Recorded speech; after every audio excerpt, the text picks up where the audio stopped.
Bem-vindo, meu amigo ou minha amiga. Se inscreva neste canal se você curte esses relatos e comenta aí de qual cidade você me assiste. Acordo todo dia no mesmo horário, sem relógio. O corpo aprendeu sozinho ao longo de 30 anos nesta terra vermelha do Maranhão. 5 da manhã, sempre 5. A escuridão ainda é total quando os pés tocam o chão de madeira podre.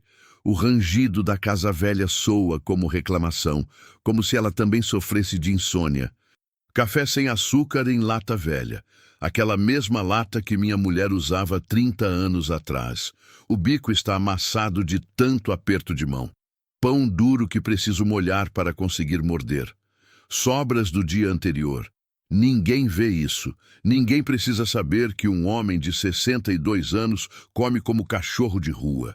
Sento na banqueta da cozinha olhando para o nada. Há uma janela à minha frente, janela que não limpo faz semanas. O vidro está tão encardido que mal enxergo o curral lá fora. Mas sei que está lá, sempre está. Como tudo nesta vida, permanente, imutável, pesado demais. As cercas não consertam sozinhas. O gado não se alimenta sozinho. A terra não pede licença para secar ou inchar de chuva. Ela só toma seu caminho, indiferente aos planos do homem que tenta controlar. Eu sigo, dia após dia, cercado por quilômetros de vazio e propriedade que herança deixou. Herança que virou peso. Gente já morta deixou isso para mim, meu pai, meu avô. Promessas que morreram junto com eles. Perdi minha mulher nesta casa, 30 anos atrás, mas sinto como se fosse ontem. Ela morreu parindo nosso segundo filho. O segundo filho não saiu vivo. A febre chegou depois. Levou ela em 3 dias. 3 dias de grito, de febre, de rezas que não funcionaram. Perdi meu filho, o primeiro, anos depois. Pneumonia. Aquela tosse que não parava, noites em claro, banhos de água fria tentando baixar a febre. Acordei um dia e ele estava frio. Frio demais. Frio como pedra. Agora só sobra a Lida. Ninguém vem aqui conversar comigo. Meu compadre, seu Zé, passa uma vez por mês para vender gado. É o único contato que tenho com outro rosto humano. Nem sempre nem conversamos direito. Ele quer vender. Eu preciso de gado. Ele sai e pronto. Nada de pessoal, nada de profundidade. Não sou herói. Não tenho grandeza nem coragem de nada extraordinário. Sou só alguém que aprendeu a carregar peso sem cair. As mãos calejadas de tanto puxar cerca, de tanto montar cavalo, de tanto trabalhar sol a sol. A pele queimada de sol até parecer couro, couro envelhecido, ressecado, sem vida. O olhar que não consegue mais enxergar esperança. Passaram-se 30 anos. 30 anos de solidão que não é escolha, é resignação. 30 anos de acordar sabendo que o dia será igual ao anterior. 30 anos de dormir sabendo que o dia seguinte será igual a este. A vida foi queimando lentamente o que havia de mole em mim. O que havia de sonho, de desejo, de vontade. Tudo virou cinza. Cinza seca. Cinza que vira pó. Pó que levanta com qualquer vento e não deixa rastro. Mas aprendi uma coisa que levou muito tempo para entender. Cinza não é o fim. Cinza é só o que sobra antes de germinar alguma coisa nova. Se houver água, se houver cuidado, se houver alguém que não desista completamente. Meu pai me ensinou a trabalhar a terra. Essa herança maldita que não consigo abandonar. Minha mãe me ensinou a rezar. Rezas que não funcionam, mas eu ainda pronuncio toda noite antes de dormir. Mais por hábito que por fé. Minha mulher me ensinou a amar e depois me ensinou a sofrer de uma forma que nenhuma palavra descreve. Meu filho me ensinou a segurar a dor quando ela vira maior que a própria gente. Todos se foram. Deixaram a terra, a reza que perdeu a cor, o amor que virou medo de perder tudo de novo. Agora vivo entre cercas velhas que rangeiam de noite. Vivo entre chuva que chega na hora errada e estiagem que não tem fim. Vivo entre os grilos da noite que não deixam dormir. Aquele barulho constante que é quase como um grito mudo. e o silêncio do dia que dói mais que qualquer barulho poderia doer. Tenho um cavalo velho chamado Patrício. Ele também está cansado. Os olhos dele dizem a mesma coisa que os meus, que a gente só espera terminar logo. Tenho uma cachorra que chamei de Maria, nome que nunca mais pronunciei alto depois que minha mulher se foi. O nome dela está congelado em meu peito como coisa que não consigo tirar de lá. A cachorra é a companhia mais constante que tenho. Ela dorme aos meus pés. Ela me acompanha pela fazenda. Ela é testemunha de meu silêncio. Tenho esta casa que rangue de noite toda, como se tivesse dor. Rangidos que parecem gritos, como se a madeira estivesse sofrendo também, como se não fosse só eu. E tenho este trabalho que não termina nunca, nunca mesmo. Cerca que conserto segunda-feira cai terça. Gado que curo de doença semana passada fica doente de novo. Pastura que cultivo seca apesar de tudo. É como estar em uma corrente, puxar, puxar, puxar e nunca sair do lugar. Cada manhã é igual à anterior. Acordar no mesmo horário, ver a mesma cerca caindo, ver o mesmo pasto seco, ver o mesmo horizonte que não muda, que não promete nada, que não entrega nada, ver o mesmo céu imenso que lembra a gente de quão pequeno é. E cada noite eu deito sabendo que acordarei para fazer tudo de novo. Isso é viver?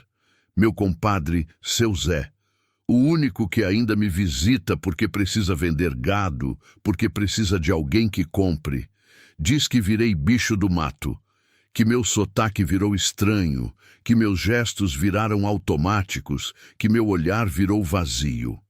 Ele diz que preciso descer ao vilarejo, conversar com gente viva, beber uma cerveja gelada, ouvir uma música que não seja grito de animal. Ele não entende, ou talvez entenda muito bem, e por isso fale. Depois que você perde tudo o que importa, conversa é só barulho. Música é distração, cerveja é esquecimento que não dura. Gente é lembrete de que você virou algo que não é mais totalmente humano. Mas tem uma coisa que meu compadre não sabe, e talvez ninguém saiba, porque vou levar comigo para o túmulo sem nunca contar. Tem uma coisa que me segura aqui nesta terra que queima. Uma coisa que faz eu sair da cama todo dia, mesmo sem motivo claro. Uma coisa que faz o coração bater mais rápido em certas situações. É aquele traço que não consigo tirar de dentro de mim, por mais que tente. Aquele traço que deixa eu parado no meio da estrada quando vejo um animal ferido. Pode ser cão, pode ser boi, e preciso fazer algo. Aquele traço que me faz sentar com um mendigo se ele passa e pede água, e acabo conversando horas sobre coisas que não importam. Aquele traço que não me deixa virar as costas para ninguém que está caindo, ferido, perdido ou abandonado. É mais forte que eu. É mais forte que meu cansaço. É mais forte que meu desespero. Já perdi demais na vida para perder também a capacidade de ver quando alguém mais está perdendo. Já sofri demais para não reconhecer o sofrimento de outro. E essa capacidade, essa marca que carrego, ela vai mudar tudo. Mas eu ainda não sei disso. Naquela manhã, bebendo café amargo em lata velha, olhando para vidro sujo, eu só sei que mais um dia chegou. Que o trabalho espera, que Patrício precisa ser montado, que cercas caídas precisam de reparo. Eu só sei que estou vivo, mas não sou feliz. Que existo, mas não vivo. Que o pior tipo de morte é viver uma vida inteira sem nunca realmente viver. Hoje é quarta ou quinta. Perdi a conta há bastante tempo. Não porque me falha a memória, mas porque depois de tantos anos, os dias viraram só números sem significado. Segunda, terça, quarta, que diferença faz? O trabalho é o mesmo, a solidão é a mesma, o cansaço é idêntico. Saio do curral por volta das 10 da manhã. O calor já queima a pele mesmo com chapéu de abas largas. Aquele chapéu que meu pai usava, que minha mãe lavava com cuidado, que herdei e agora está gasto, a aba de um lado mais amassada que do outro. A poeira vermelha grudou no suor que escorre na minha testa. Faz uma lama que pisa na roupa, que cola na pele, que dá aquela sensação de sujeira que não sai mais mesmo depois de banho. O cheiro é de terra queimada, de suor velho, de corpo que não descansa. Patrício anda devagar. O cavalo também envelheceu nesta terra maldita. Seus cascos tocam o chão com aquele som abafado que diz cansaço. Já não galopa mais. Faz anos que não galopa. Só caminha, devagar, como alguém que sabe profundamente que não tem pressa de chegar a lugar nenhum. Vou até a estrada verificar se a porteira da divisa está ainda de pé. Chuva forte da semana passada derrubou 2 mourões, aqueles troncos grosos que sustentam toda a estrutura. Já consertei uma vez, 3 semanas atrás. Meu trabalho durou pouco. Parece que nada que faço aguenta por muito tempo. É como se a natureza, ou Deus, ou o destino, ou qualquer coisa que controle essas coisas, quisesse me punir por estar ainda vivo. Maria, a cachorra, vem trotando atrás. Seu passo é mais leve que o meu, mais vivo. Ela ainda tem algo que eu perdi há muito. Aquela vontade de estar aqui, de cumprir função, de servir. Seus olhos ainda brilham, mesmo que de forma fraca. É nessa volta, nesse caminho que já fiz milhares de vezes, que sinto. Aquele silêncio estranho que não é normal. As cigarras pararam de cantar. Não é silêncio de noite, é silêncio de dia, que é pior. Cigarras cantam todo dia, aquele som irritante, mas constante, que a gente quase nem nota mais. Quando param, é porque algo mudou. Algo errado chegou. Os pássaros sumiram. Normalmente eles voam em volta. Garças, papagaios, aqueles pássaros pequenos sem nome que só vivem no interior. Agora não há nenhum. É como se tivessem recebido aviso para sair do caminho. Até o vento desapareceu. Aquele vento quente que sempre bate nas costas, que sempre move a poeira, que sempre faz barulho nas árvores. Ele sumiu também. Ficou um ar abafado, pesado, como se estivesse em um túmulo. Patrício diminui o passo sozinho. Eu nem preciso puxar a rédea. Ele sente o mesmo que eu sinto. Os cavalos sabem. Animais sabem coisas que a gente esquece de saber porque aprendemos a ignorar. Maria também para. Ela deixa de farejar o chão, aquele hábito constante de seguir cheiros, e levanta o focinho, fareando o ar. Seus ouvidos se mexem para frente. Ela sente o que eu sinto. A cachorra tem aquele instinto que nós perdemos quando nos tornamos velhos. Nesta vida, neste interior, aprendi que o silêncio é sempre um aviso. Silêncio de dia é aviso de perigo. Silêncio de dia é aviso de que alguém ou algo está próximo. Silêncio de dia é a natureza gritando sem fazer barulho. Faço a curva perto do brejo antigo, aquele que não secou nem na pior seca que enfrentamos, 5 anos atrás. O brejo que parece ter vida própria, que pulsa, que respira. O brejo que meu pai dizia que tinha alma. Eu não acreditava naquele tempo. Agora já não tenho certeza do que acreditar.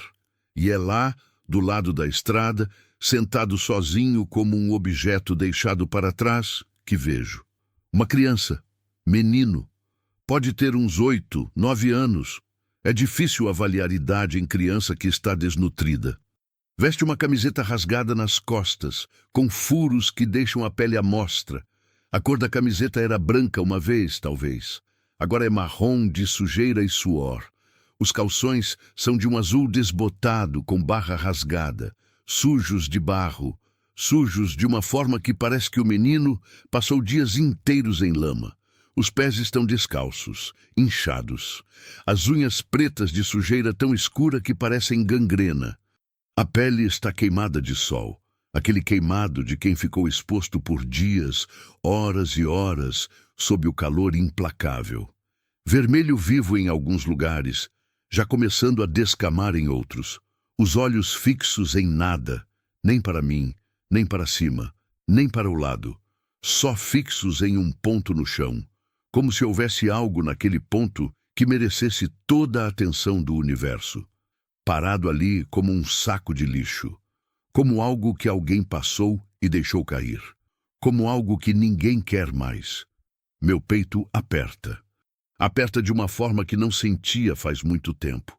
Aperta de uma forma que assusta, porque diz que ainda há algo ali dentro de mim que não virou completamente cinza, que ainda há algo ali que responde ao sofrimento de outro. Desço do cavalo devagar. As pernas reclamam. 62 anos é muito para descer rápido de cavalo. Maria já se aproxima do menino farejando. Ela conhece aquele cheiro. Cheiro de abandono, de desespero, de criança que não foi cuidada. Ele não se mexe, nem pisca. Só continua olhando para aquele ponto no chão. Ei, menino! Nenhuma resposta, nada, nenhum pestanejar. Fico em pé na sua frente, o sol queimando nas costas, o suor pingando meu rosto. A sombra que lanço sobre ele não parece despertar nada. Ele continua ali, como estátua, como corpo sem alma dentro. Espero. Tenho todo o tempo do mundo. E o tempo é a única coisa que eu tenho abundância nesta vida. Tempo demais, tempo sobrando, tempo que não consigo gastar rápido o suficiente. Depois de alguns segundos que parecem horas, ele vira o rosto para mim, lentamente, como se o movimento custasse esforço físico monumental.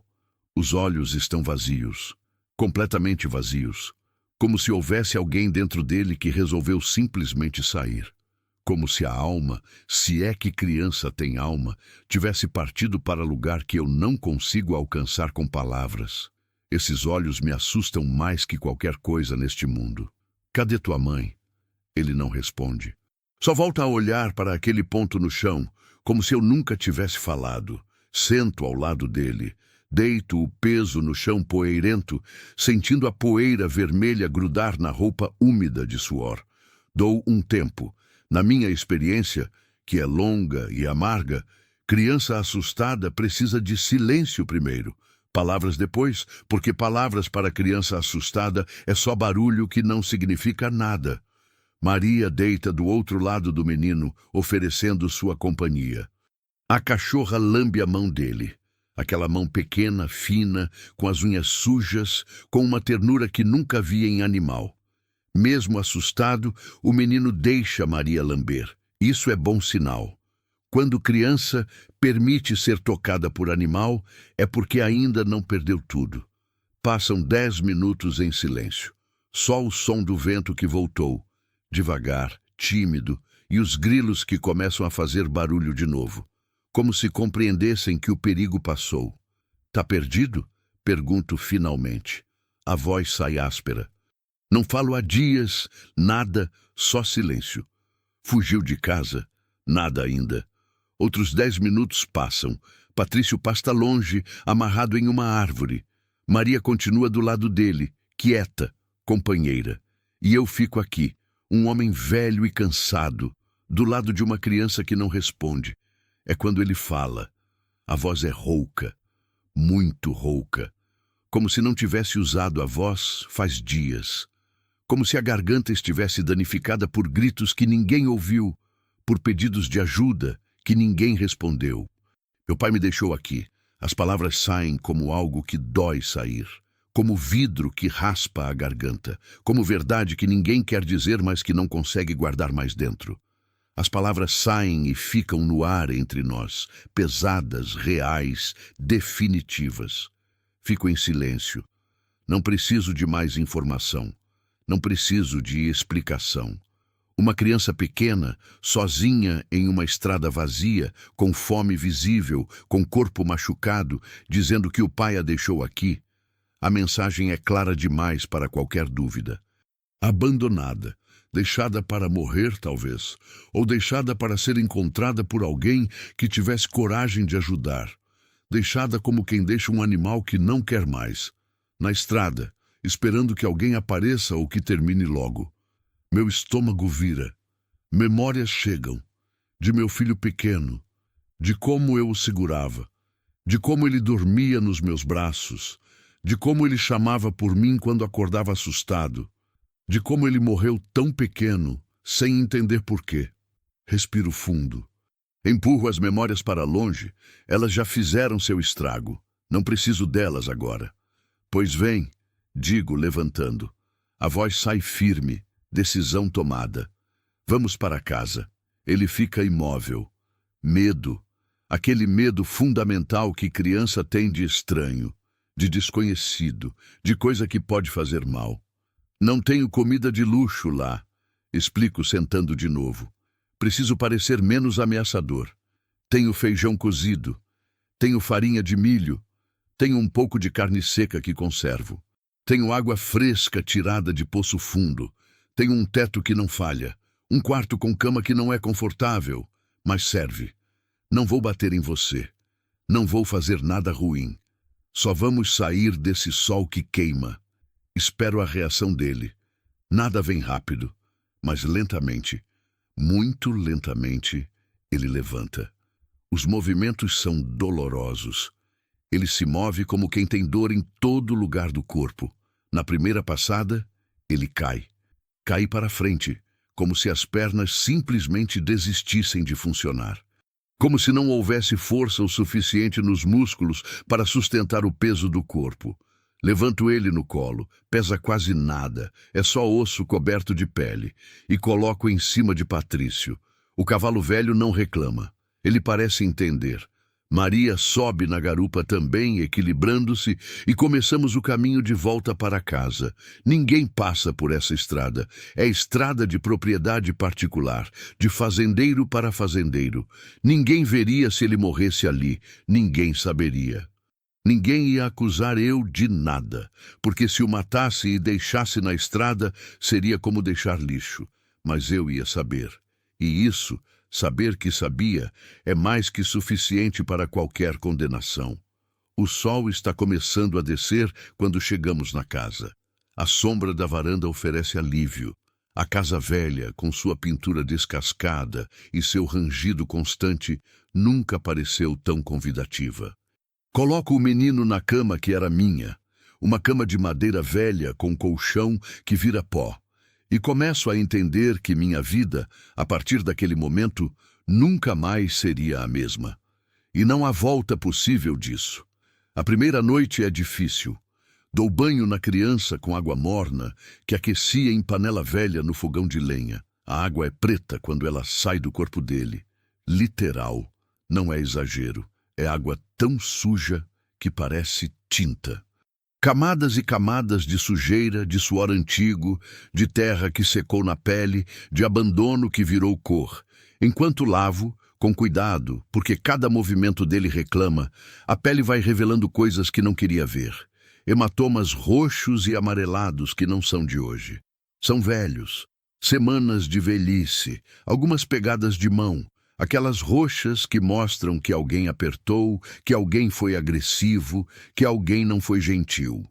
Há cicatrizes também, pequenas, mas profundas, no ombro, nas costas, numa coxa, como se alguém, e eu sinto raiva queimando aqui dentro, raiva que não sentia faz muito tempo, tivesse feito questão de marcar este corpo pequeno.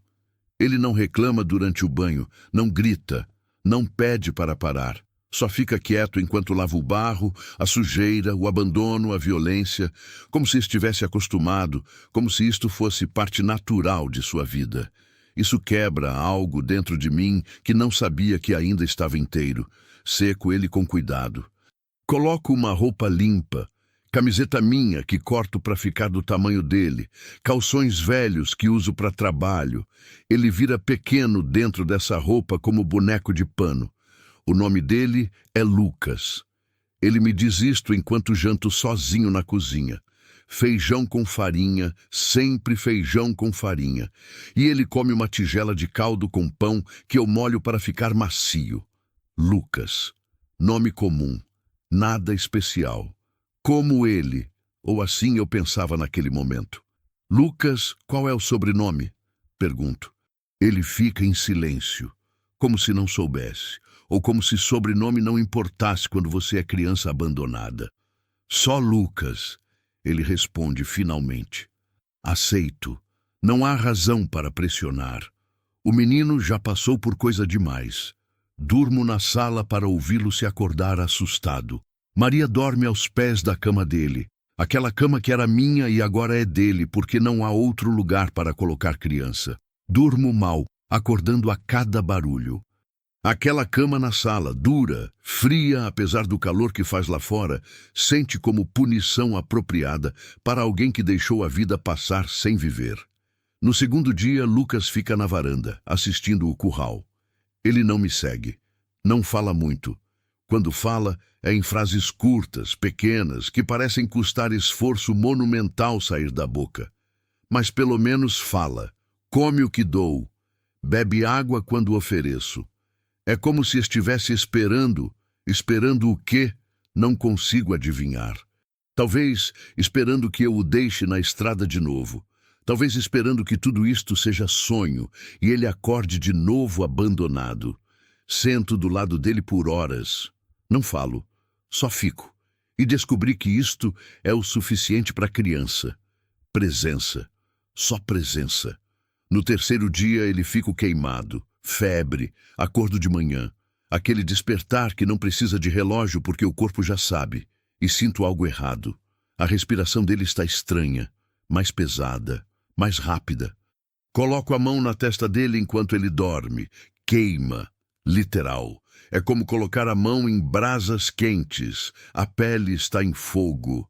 Olho os olhos, vermelhos, muito vermelhos, lacrimejando enquanto dorme, como se estivesse chorando mesmo inconsciente. A boca está seca, os lábios já começando a rachar. A respiração pesada, quase roncando, mas não é ronco normal. É respiração de corpo que está lutando. Meu peito cai. Aquela sensação que pensei que tinha perdido, medo de perder alguém que importa, volta com força total. Me machuca, me assusta, me faz lembrar por que parei de amar coisas neste mundo. Penso rápido, preciso pensar rápido, tenho remédio velho na cozinha, coisas de anos atrás, quando minha mulher ainda estava aqui. Naquela época ela guardava tudo, dizia que era para emergência. Bem, isto é emergência. Encontro uma caixa de aspirina com data que não consigo ler direito. Está muito antiga, mas é o que tenho. Encontro também uma pomada que pode servir para tirar febre quando passa no corpo. Tenho água gelada que consegui tirar de um poço fundo onde o calor não chega. Tenho compressas, pedaços de pano que posso molhar e colocar na testa. Tenho, mas pode não ser o suficiente.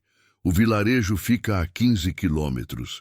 Tem um posto de saúde, mas só tem enfermeira. Dona Nilza é o nome dela. Mulher de uns 50 anos, magra, com o rosto queimado de sol, que trabalha naquele posto desde tempos imemoriais. Tem um médico que vem uma vez por semana, e hoje não é dia. A próxima vinda é sexta-feira. Mas isto é quarta-feira. São 2 dias. Lucas pode não ter 2 dias. A estrada está ruim depois da chuva forte. Tem lama em alguns trechos. Tem bueiros que transbordam. Levaria 2 horas de cavalo para ir até lá. Talvez 3, porque Patrício não aguenta ritmo rápido mais. 2, 3 horas onde Lucas pode piorar. Eu sou um homem que aprendeu a tomar decisão sozinho. 30 anos de solidão ensinaram isto. Quando você está sozinho, não há ninguém para consultar. Você decide e vive com a consequência. Ou não vive, depende da decisão. Mas essa decisão agora, essa é diferente, porque não é só minha vida em jogo. Se eu for para o vilarejo, e devo ir porque este corpo pequeno precisa de ajuda profissional, deixo uma criança sozinha com febre que sobe. Deixo sozinho alguém que já sofreu abandono. Deixo desprotegido quem foi deixado desprotegido a vida toda. Se não for, posso deixar ele morrer. E isto é coisa que não consigo aceitar. Passo a manhã fazendo compressas com água fresca. Dou a aspirina com cuidado, colocando na boca dele enquanto dorme. Coloco uma toalha úmida na testa. Coloco outra nos braços. Sento ao lado e fico olhando. Meu filho morreu deste jeito. Febre alta que não baixava. Tosse que não parava. Corpo pequeno que queimava de dentro para fora. Acordei um dia. Não, acordei uma noite. E ele estava frio. Frio demais. Minha mulher gritou. Gritou de forma que ainda ouço em pesadelos. Não vou deixar isto acontecer de novo. Por volta do meio da tarde a febre sobe mais. Subiu. Não desceu. Subiu.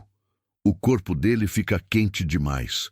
Os olhos ficam ainda mais vermelhos. A respiração fica ainda mais pesada. Ele começa a delirar. Aquele estado onde febre alta leva a pessoa para lugar que não é realidade. Ele fala coisas que não entendo, nomes. Mãe, grita. Mãe, volta! Mas a mãe não volta. Não está aqui. Ela o deixou. Ou foi levada. Não sei a história completa. Mas não volta. Eu estou aqui, mas não sou a mãe. Ele fala de portas que abrem, de gritos, de homem gritando com mulher, de ele correndo porque tinha medo, de ele caindo, de acordar numa estrada sozinho. Entendo tudo sem que ele termine de falar. A criança não foi só abandonada. Não é tão simples quanto deixar no caminho e ir embora. Fugiu. Fugiu de algo que o assustou muito. Muito mesmo. Fugiu de situação que seu corpo pequeno não conseguia processar. E agora, o corpo está cobrando o preço de noites sem dormir. Dias sem comida adequada. Horas ao relento sem proteção. Preciso decidir. E preciso decidir rápido. Deixo água e compressas do lado da cama dele. Deixo Maria com ele. A cachorra deitada na cama oferecendo calor e presença. Ela entende. Animais entendem estas coisas. Monto em Patrício e vou em direção ao vilarejo. A estrada está ruim mesmo. Lama que gruda na bota que faz Patrício tropeçar. Poças que formaram depois da chuva e que ele precisa pular. Poeira vermelha que queima os olhos. Pedras que aparecem do nada. Hora e meia depois de sair, ainda tenho meia hora de caminho. Levo 1 hora para fazer 15 quilômetros. É longo demais, é muito longo demais. Cada minuto que passo aqui é minuto que deixo Lucas só. Chego no posto de saúde suado, sujo, desesperado, de forma que não consegui esconder. O posto é uma sala pequena, uma cama com lençol branco, alguns vidros com remédios, equipamentos básicos. Dona Nilza está lá limpando algo, quando eu entro como quem está em fogo. Preciso de você. Digo sem respiro, sem apresentação. Preciso de ajuda, agora. Ela vê a urgência no meu rosto. Ela é mulher que já viu de tudo neste interior de Deus. Já viu parto em curral, já viu morte em cabana, já viu desespero de homem sem esperança. Ela reconhece isto tudo em mim. Tá doente? Pergunta. Criança. Febre alta, muito alta. Pode ser malária, dengue, pneumonia, só Deus sabe o que é. Mas é sério, é grave. Ela não faz perguntas.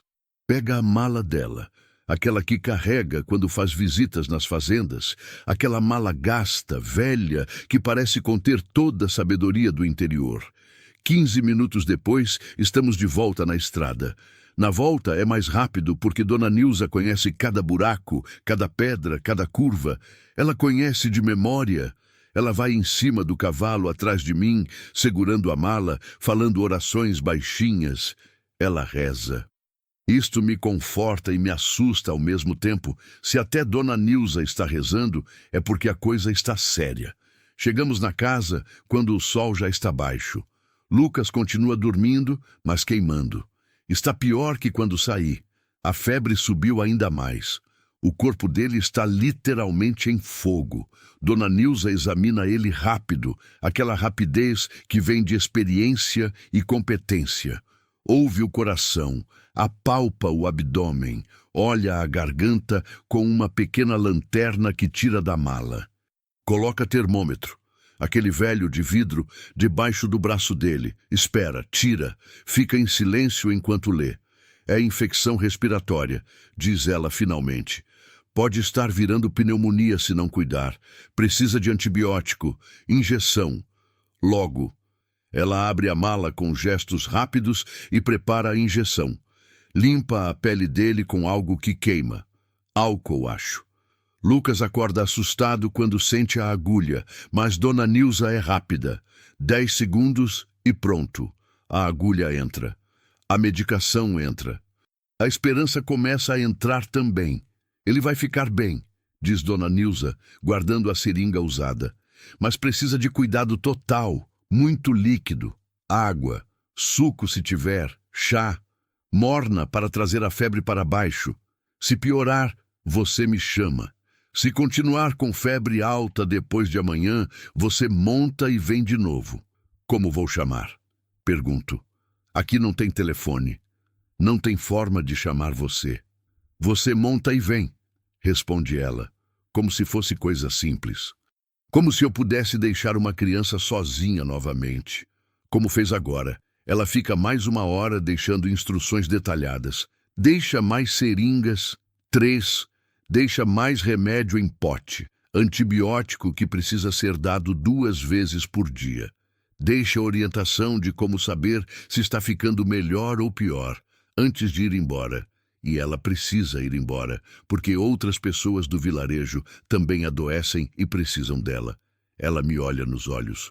Aquele olhar de mulher que viu muito sofrimento neste mundo. Esse menino é seu agora? A pergunta é simples, mas a resposta é complicada demais. Não sei, respondo honestamente. Não tenho ideia do que ele é agora. Pois cuida bem dele, diz Dona Nilza, colocando a mala debaixo do braço. Porque criança abandonada que sobrevive é criança que Deus quis que vivesse. E quando Deus quer algo assim, é porque tem plano, tem propósito. Ela sai na noite que já escurece. Fico sozinho com Lucas, com Maria, com aquela casa velha que rangue. À noite a febre baixa, não desaparece, mas baixa. Lucas continua dormindo, mas mais tranquilo, mais profundo, como o sono de quem está realmente descansando. Coloco a mão na testa dele, ainda quente, mas não queimando. Diferença monumental. Sento do lado da cama dele e observo por horas. Rosto pequeno, magro demais. É só osso coberto de pele que está começando a encher de novo. Cicatriz na bochecha que não era de hoje. Unhas pretas de sujeira que consegui limpar, mas que levará semanas para ficar normal. Cabelo que precisa de tesoura, que precisa de cuidado, que está começando a crescer de forma natural de novo. Esse menino chegou para me questionar algo que evitei toda a vida. Aquela pergunta que deixei sem resposta por 30 anos. Se você salva uma vida, essa vida vira responsabilidade sua. Ou você pode salvar e depois deixar ir embora com a consciência limpa, sabendo que fez sua parte. Sento ali até amanhecer.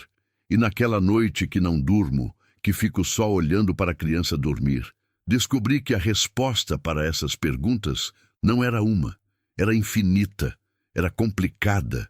Era tudo que eu tinha evitado pensar por muito tempo. Porque se eu deixo Lucas ir, mesmo que melhor, mesmo que recuperado, ele volta para a estrada. Volta para o abandono, volta para pai que bate, volta para a mãe que não existe, volta para a situação que o destruiu e eu não consigo aceitar isto, mas também não sei como aceitar a alternativa, que ele fica aqui, que ele vira meu, que ele vira a responsabilidade que vou carregar pelo resto da vida. Ao amanhecer, quando o sol entra pela janela e Lucas acorda tranquilo, com a febre finalmente embaixo de controle, eu ainda não tenho resposta. Mas tenho certeza de que minha vida virou algo completamente diferente, e não há volta possível. 5 dias depois de Dona Nilza vir, Lucas senta à mesa e come sozinho. A febre passou completamente. O corpo descansou. Aquele descanso profundo que só criança que sofreu muito consegue ter. Os olhos voltaram a ter cor, não aquela cor vazia de antes. Agora tem aquela cor de criança que começou a acreditar que talvez não morra. Ainda não fala muito. Quando fala, é em frases curtas que parecem custar esforço monumental sair da boca. Como se cada palavra tivesse peso. Como se cada palavra fosse confessar coisa que preferia não confessar. Mas pelo menos fala. Come o que dou. Come devagar, com respeito pela comida, porque conhece fome. Conhece fome de verdade. Bebe água quando ofereço. À noite dorme profundo, sem pesadelos, ou se tem pesadelos, não acorda gritando. É como se estivesse lentamente lembrando que é possível estar seguro. Vou ao vilarejo e compro roupa nova para ele. Não roupa cara, não tenho dinheiro para isso, mas roupa nova. Calça que não tem buraco, camiseta sem mancha, chinelo que presta. Aqueles itens simples que a gente toma por garantido quando vive em casa. Quando o vejo de roupa limpa, pela primeira vez desde que chegou, é como se tivesse criado outro menino. O mesmo menino dentro, mas diferente por fora. Como se a roupa limpa fosse mensagem de que alguém se importa, que alguém está tentando. Pela primeira vez em semanas, Lucas sorri. É um sorriso pequeno, tímido, como quem está com medo que risos não sejam permitidos, que sorrir seja coisa que lhe foi tirada e não pode reivindicar. Mas é sorriso, é real, é aquele sorriso que quebra tudo que sobrou de duro em mim. Ensinei ele a ajudar na lida, nada pesado. Não aguento ideia de criança fazendo trabalho pesado. Só tarefas que fazem ele se sentir útil. Pegar ovos das galinhas, aquela tarefa simples que é quase mágica para a criança. Dar milho para o gado, aqueles baldes pequenos que ele consegue carregar. Trazer água do poço, com meu ajuda, porque o poço é profundo e perigoso. Ele faz tudo com seriedade, como se fosse trabalho de homem feito, como se cada tarefa tivesse significado profundo. E talvez tenha, porque para a criança que foi deixada, ser útil é forma de dizer: eu mereço estar aqui, eu tenho valor, eu não sou lixo que pode ser jogado fora. Nas noites, a gente senta na varanda e fica quieto. Aquele silêncio que antes era só meu agora é nosso.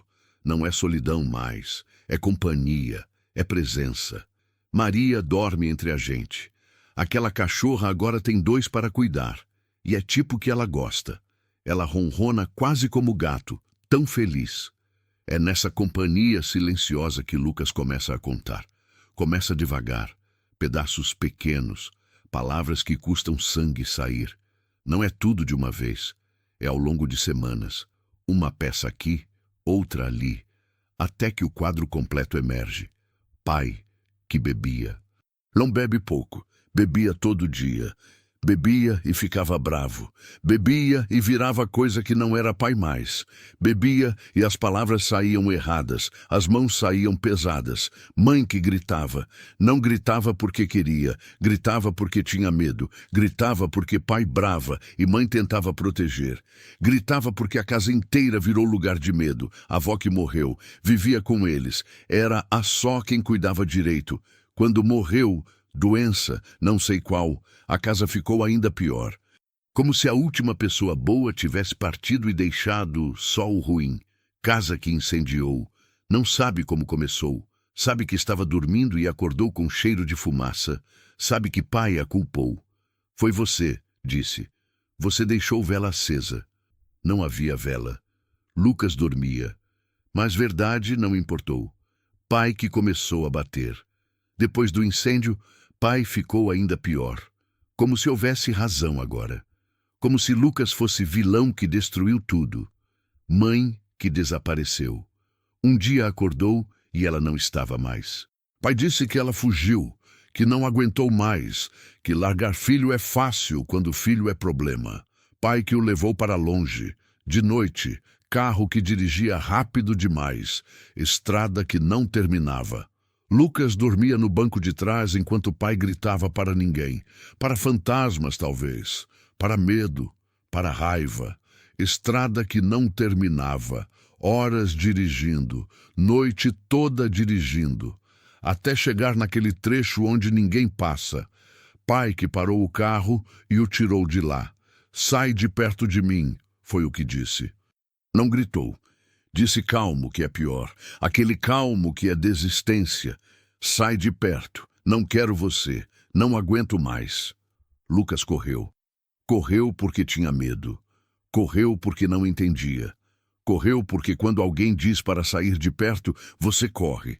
Correu por horas naquela estrada vazia, os pés doeram, a respiração queimou, mas correu. Quando caiu de cansaço, dormiu ali mesmo. Acordou de madrugada assustado. Dormiu de novo, acordou com o sol queimando. Comeu do que encontrou. Grama. Frutas de árvore que não sabia o nome. Água de poço que encontrou.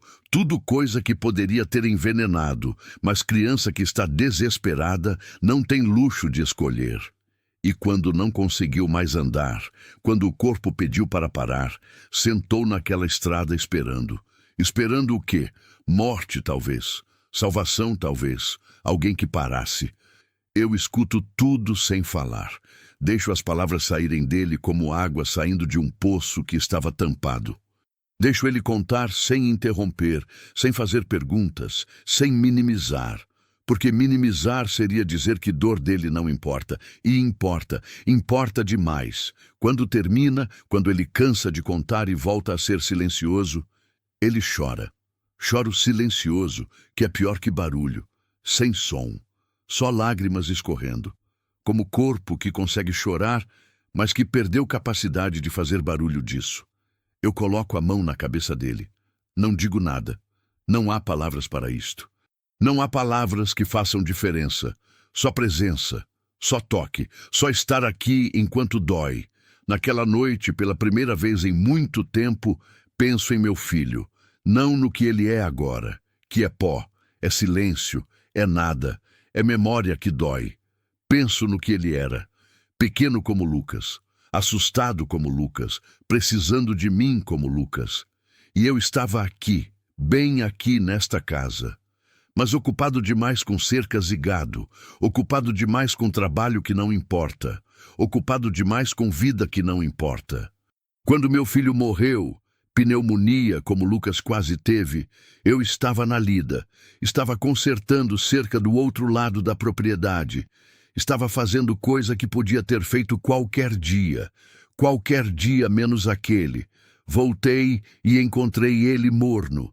Aquele morno que é pior que frio, aquele morno que diz que a morte foi recente, que talvez se eu tivesse chegado 10 minutos antes. Minha mulher o abraçava como objeto que ia quebrar se soltasse. Ela tinha os olhos abertos, mas não via nada. Como se tivesse partido junto com ele. Ele já tinha partido, já tinha frio de morte, já era corpo sem pessoa. 30 anos tentando esquecer aquele rosto. 30 anos tentando não lembrar como era segurar meu filho morto e não conseguir aquentá-lo mais. Agora Lucas vem e traz tudo de volta. É no 6º dia que batidas na porta me acordam. Forte, urgente. Aquele tipo de batida que diz que não vai ser recusada. Levanto da cama. Durmo agora na sala mesmo, porque Lucas dorme sozinho e eu preciso ouvir se chora, se tem pesadelo, se precisa de algo. E vejo que é ainda madrugada, lua alta, escuro ainda. Aquela hora que ninguém deveria estar acordado. Abro a porta. 2 homens, um com uniforme de polícia, aquele uniforme faded, suado, que diz que veio direto de patrulha. Outro com rosto duro, olhar que queima. Olhar de alguém que procura coisa que perdeu e quer de volta. Meu estômago cai.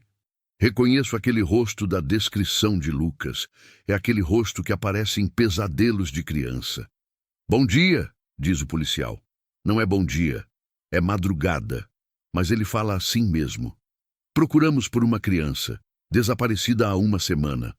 Nome, Lucas. Menino, uns 8, 9 anos, pode estar por aqui. Não respondo. Fico parado na porta. Vizinhos disseram que você estava aqui quando sumiu. Continua o policial, com voz cansada de quem tem que fazer isto rotineiramente. E que você foi sozinho para o vilarejo dias depois.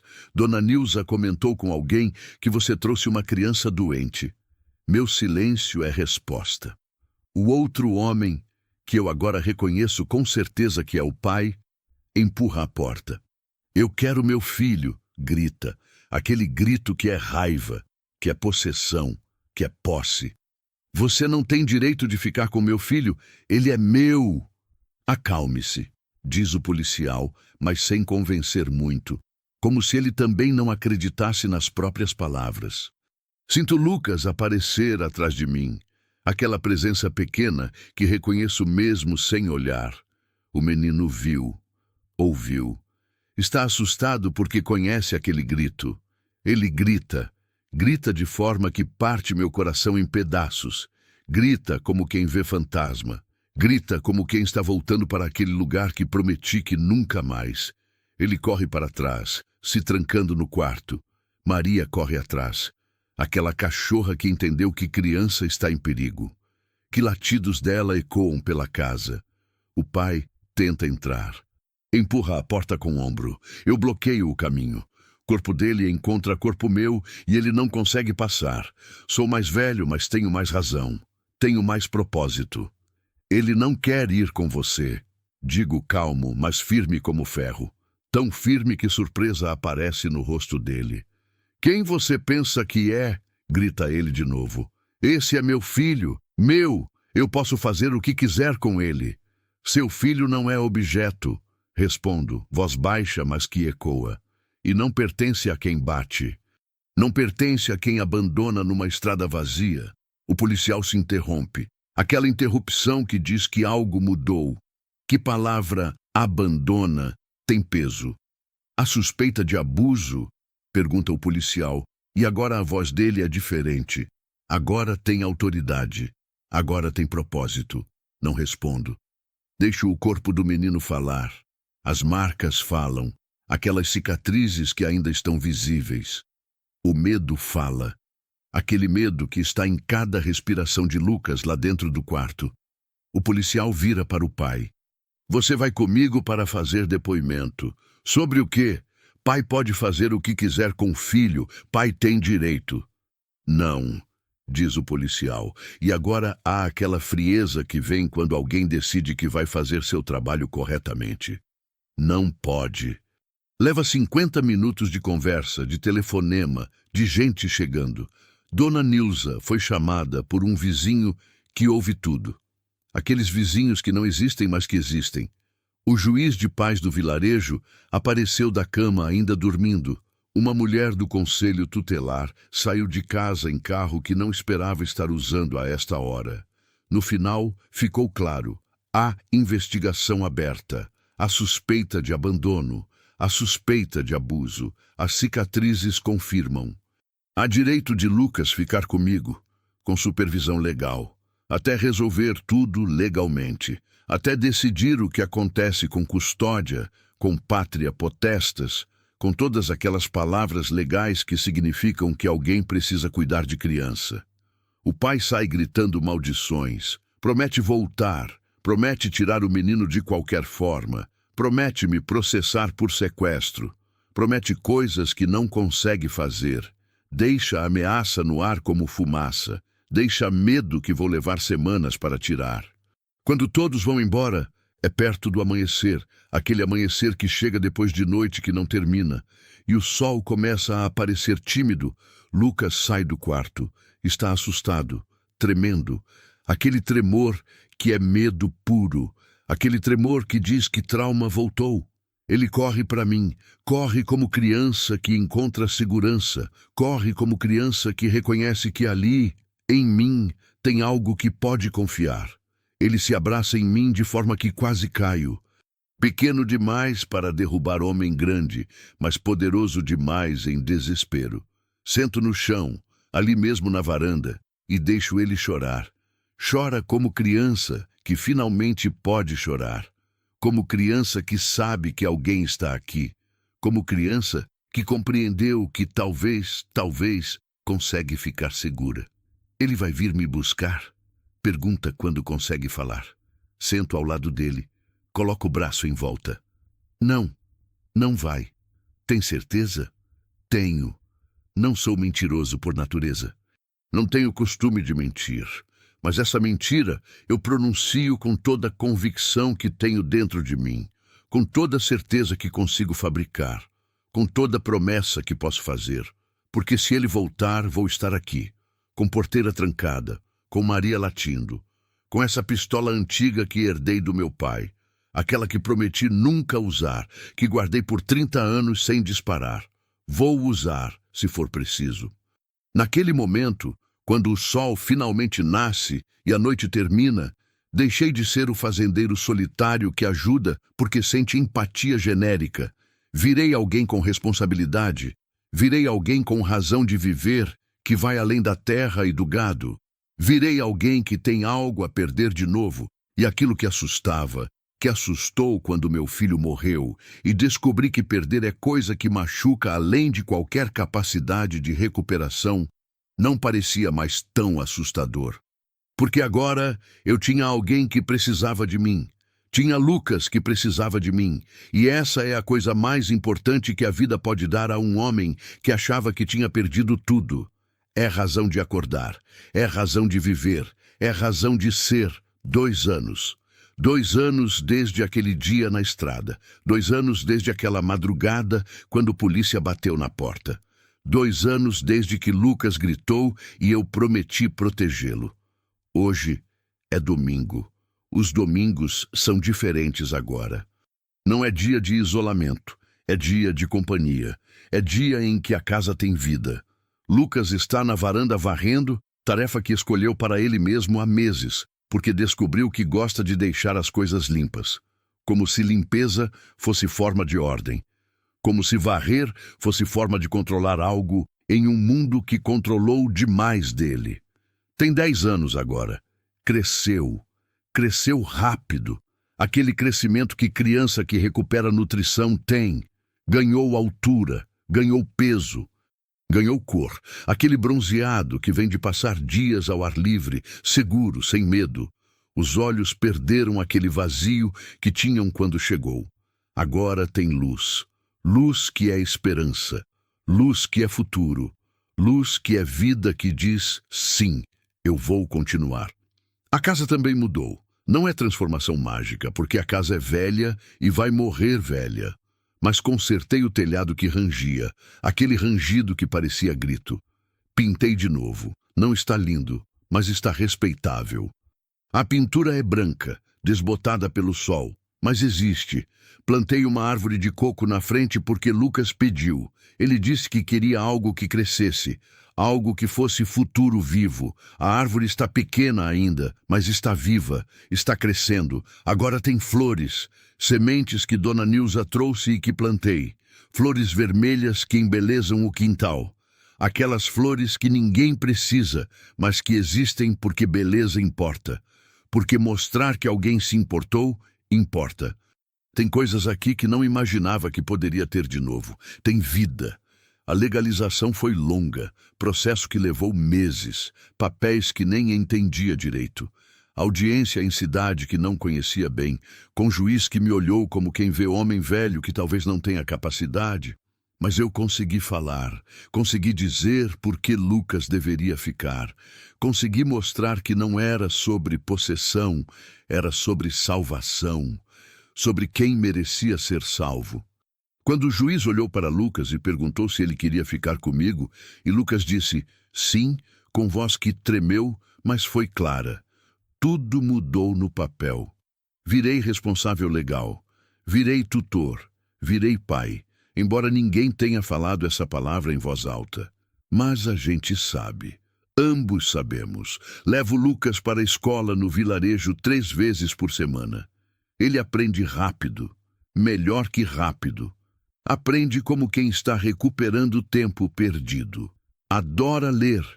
Pede livro toda semana, e eu, que não entendo de livro, que nunca li nada além de jornal e rótulo de remédio, compro tudo que ele pede.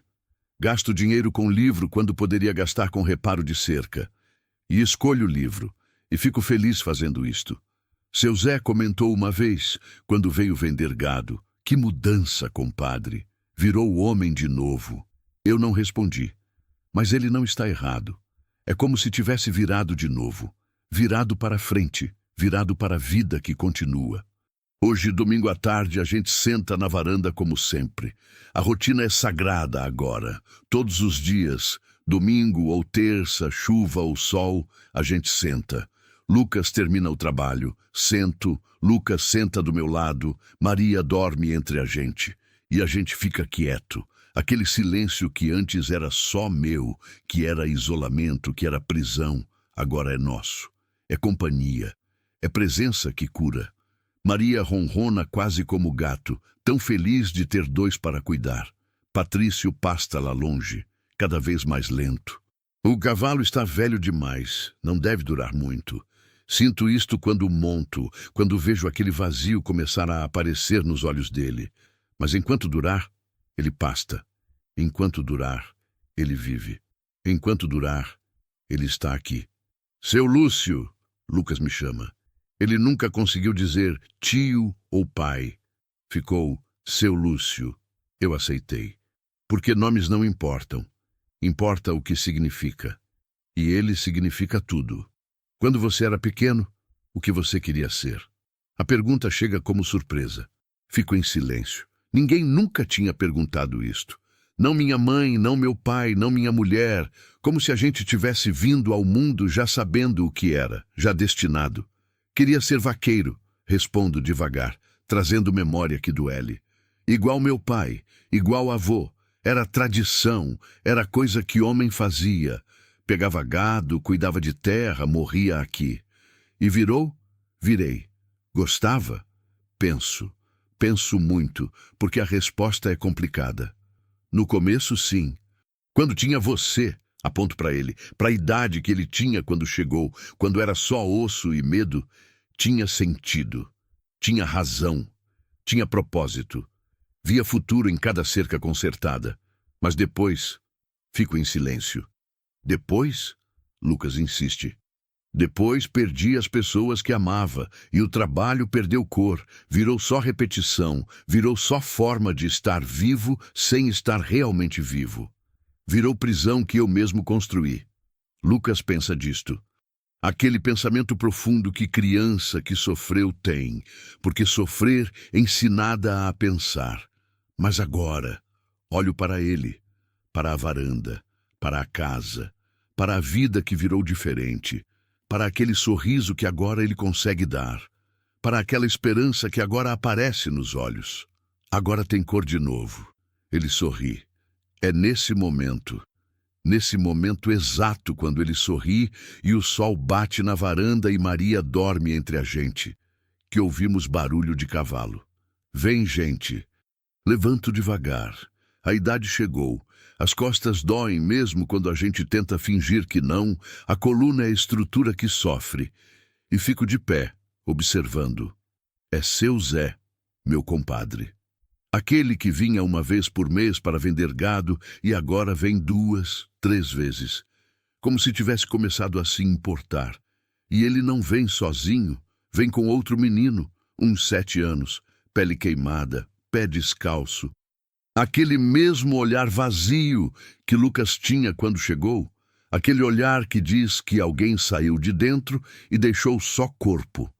Meu coração reconhece. Reconhece a dor, reconhece o abandono, reconhece aquela vida que precisa de salvação. Seu Zé desce do cavalo e ele faz aquele gesto de desculpa que faz quem sabe que está pedindo muito. Compadre, diz ele. Encontrei esse menino na estrada. Ele aponta para aquela mesma estrada onde encontrei Lucas. Lembrei de você, de como você mudou quando Lucas chegou, de como fazenda que era só morte virou lugar de vida. Pensei, se você pudesse, ele não termina, não precisa. Fico em silêncio olhando para o menino. Lucas se levanta, desce os degraus da varanda com aquele movimento que é seguro agora. Com aquele movimento que diz que ele conhece o que fazer.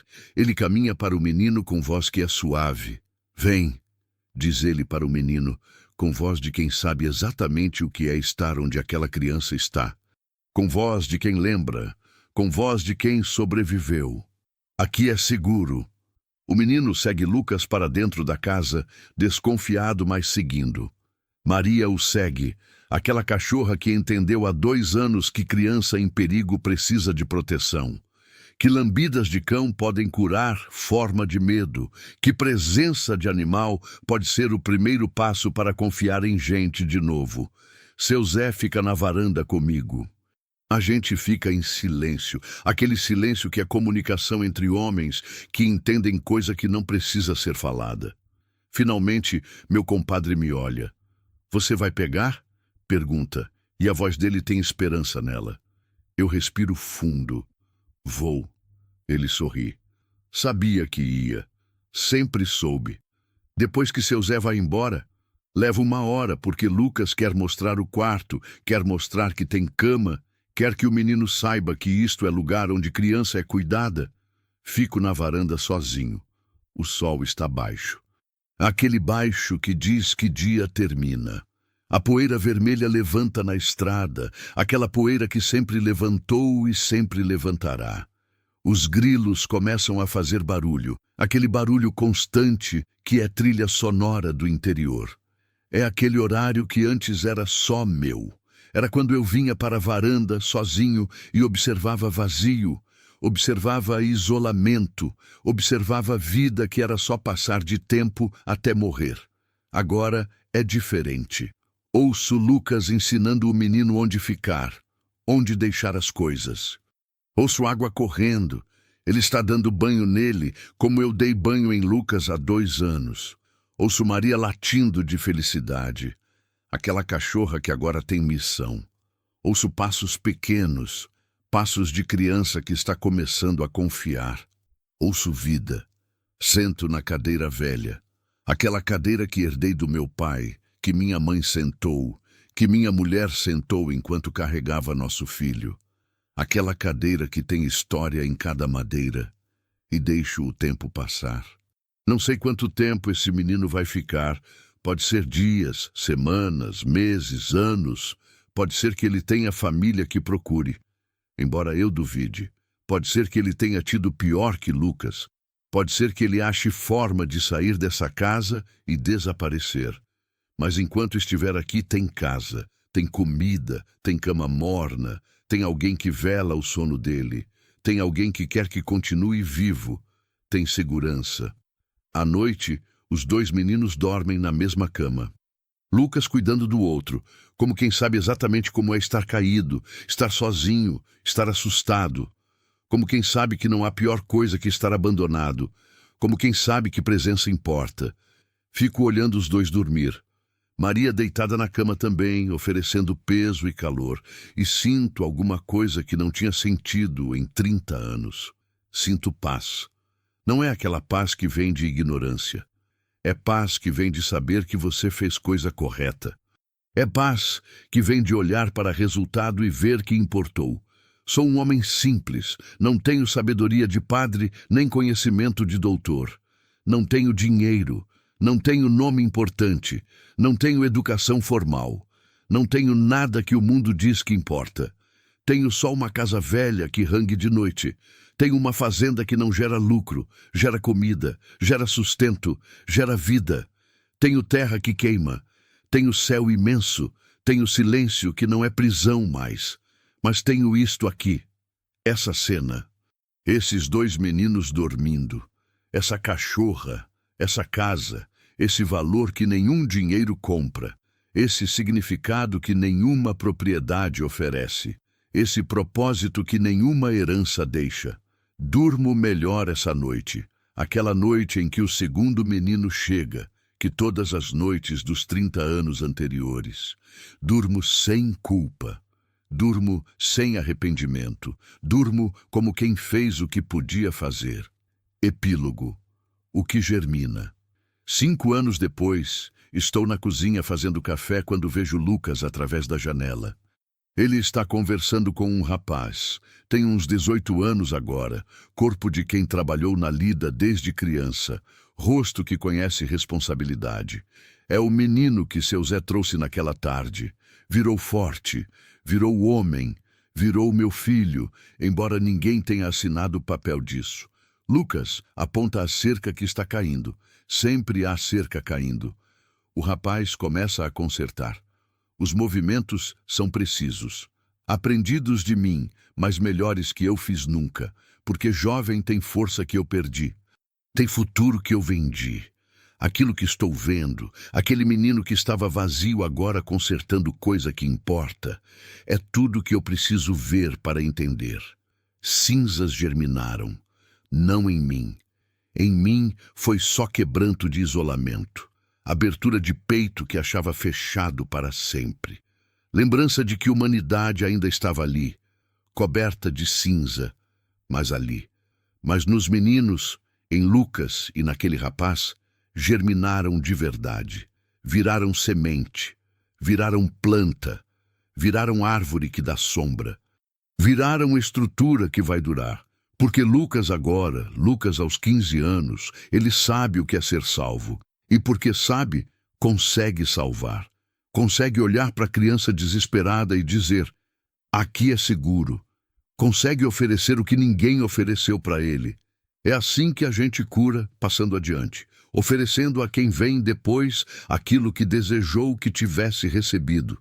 Um dia, não sei quando, mas um dia, quando eu não estiver mais aqui, essa casa vai ter dono.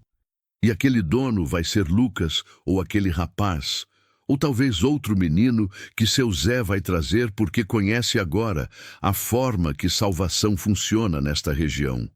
Quando eu não estiver mais aqui, essas terras vão ter braço que trabalha. Porque tem propósito, porque tem significado. Esse silêncio vai ter companhia. Porque a gente aprendeu que silêncio sozinho é morte lenta. Porque encontro muda tudo. Não encontro de destino cósmico, de fado gravado nas estrelas, de acaso planejado por Deus antes do tempo. Não acredito que tudo está escrito. Acredito em encontro de homem vendo outro homem, ou uma criança, caindo e simplesmente parando, simplesmente escolhendo ajudar, simplesmente se deixando transformar por aquele que foi ajudado. Meu pai me ensinou a trabalhar a terra. Essa herança que parecia maldita, mas que virou bênção quando aprendi que terra alimenta quem você ama. Minha mãe me ensinou a rezar. Aquelas rezas que pareciam sem resposta, mas que funcionam quando você entende que resposta é aquele momento quando alguém sorri. Minha mulher me ensinou a amar e depois me ensinou a sofrer de uma forma que ninguém consegue descrever. Meu filho me ensinou a carregar dor, mas Lucas e aquele rapaz e qualquer criança que seu Zé trouxer me ensinaram a viver. E isso é mais que qualquer herança. É mais que qualquer propriedade. É tudo que importa. Naquela cozinha, bebendo café que não é bom, mas que tem valor porque Lucas o fez. Olhando para aquele rapaz, consertando cerca, entendo finalmente. A vida não é medida por quanto você acumula. Não é medida por quanto viaja, quanto estuda, quanto cresce na carreira. A vida é medida por quanto você importa para alguém. Por quantas vezes alguém acordou porque você acordou. Por quantas vezes alguém sorriu porque você mostrou que existe razão para sorrir. A vida é medida por encontros. Aquele encontro numa estrada vazia. Aquele encontro que foi casual, que foi acaso, que foi destino. Escolha sua qual palavra usar. Aquele encontro que transformou tudo. Meu pai morreu aqui nesta casa. Minha mãe morreu aqui nesta casa. Minha mulher morreu aqui nesta casa. Meu filho morreu aqui nesta casa. E a gente fica achando que morte define vida. Fica achando que perda é fim. Fica achando que quando alguém vai, a gente fica para trás. Mas não é assim. Quando você ama alguém, realmente ama daquele jeito que dói, você não fica para trás. Você fica aqui transformado, você fica aqui melhor, você fica aqui passando adiante, porque amor não morre. Meu filho morreu, mas ele me ensinou que amor é coisa que não cabe em você sozinho. Que amor precisa de alguém para receber.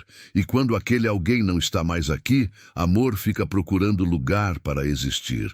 E encontrou Lucas, e encontrou naquele rapaz. Encontrará em qualquer criança que bater na minha porta. À noite, quando todo mundo dorme. Lucas no quarto dele, aquele rapaz no quarto dele, e há mais uma criança agora, chegada há 3 meses. Eu sento na varanda e ouço. Ouço os grilos, ouço o vento, Ouço a casa rangendo. Não dói mais ouvir isto.